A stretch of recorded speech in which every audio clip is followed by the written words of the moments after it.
we brought you the Bloomberg scoop that Airbus may crack Boeing's grip on jet sales to American Airlines. American's parent company, AMR, may order at least 100 narrow-body planes from Airbus. A decision is due next month. Here to spell out what a deal like that would mean, not just for Boeing, Airbus, but also for the whole U.S. air travel business, is Wolfgang Demisch.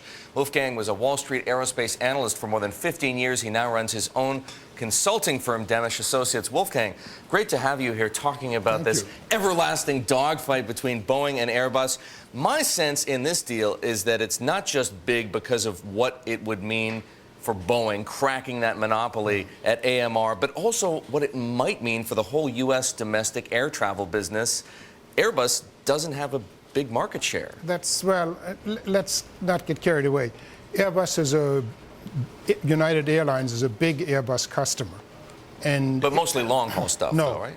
Mostly short-haul? They're exactly the A320s that American is talking about in the upgraded version.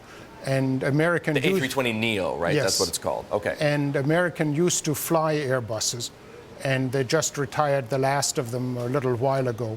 The slightly bigger ones, the A300s, which are twin-aisle wide-body. So the main thing is American Airlines, which have been out of the market practically for a very long time because they've had a very hard time, money is sufficiently available that even American Airlines can start to order airplanes again. And that's welcome news.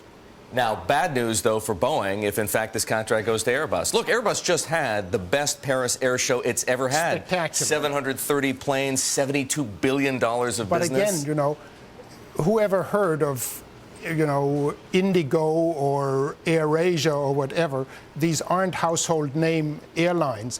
They're relatively new. They're very fast growing, and realistically, most of the growth is coming in Asia, so that's where Airbus is making its mark.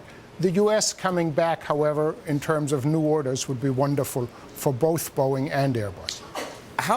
Let's talk about the plane for a moment. The A320neo, it's the new version of a plane that's been around for some time. Yes. The competitor is the 737, right? A plane that's been around for a whole lot longer. But has also gone through two major facelifts during its existence. Which is the better plane, can you say?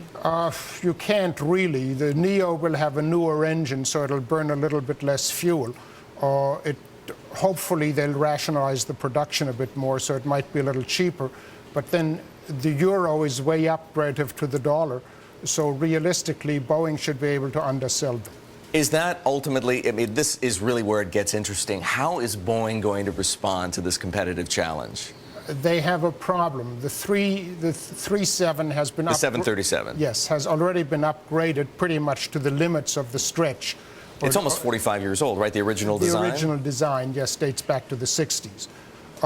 So there's a real temptation to do a brand new plane. But Boeing is still busy with the 787 and the 747-8. So having the engineering talent is not that easy. And it's not yet clear that the costs and the production capacity is there to make a 37, which is supposed to be your cookie-cutter airplane, which you build 42 a month, to make it profitably with the new technology. Now, the key problem for Boeing here, right, is that the 737 is just too low to the ground. They can't put a bigger engine on that fuselage? They can put a bigger engine on it, but it takes significantly more engineering. And you begin to, like I said, it's been stretched already. Returns. They had the bigger engine on it. How many times can they do that? Well, so what happens? Or it's not even a question now of what happens. You can't predict the future. Did Boeing make a strategic error in not coming up with a plane that is going to be more competitive today in that single-aisle, narrow-body jet market, which is where most of the planes in the world get sold? Boeing may have not expected interest rates to be as low as they are. And obviously, the lower the costs are, the easier it is to launch a new airplane. And Boeing may have been surprised at how long and how low the interest rates have been. And so they may not have they may have been slow to get off the mark in terms of saying, hey, money's available, the airlines are spending, let's launch a new airplane. It's a very good point. I think, Wolfgang, though, we have to give Boeing a bit of the benefit of the doubt. None of us expected interest rates to be this low for this long.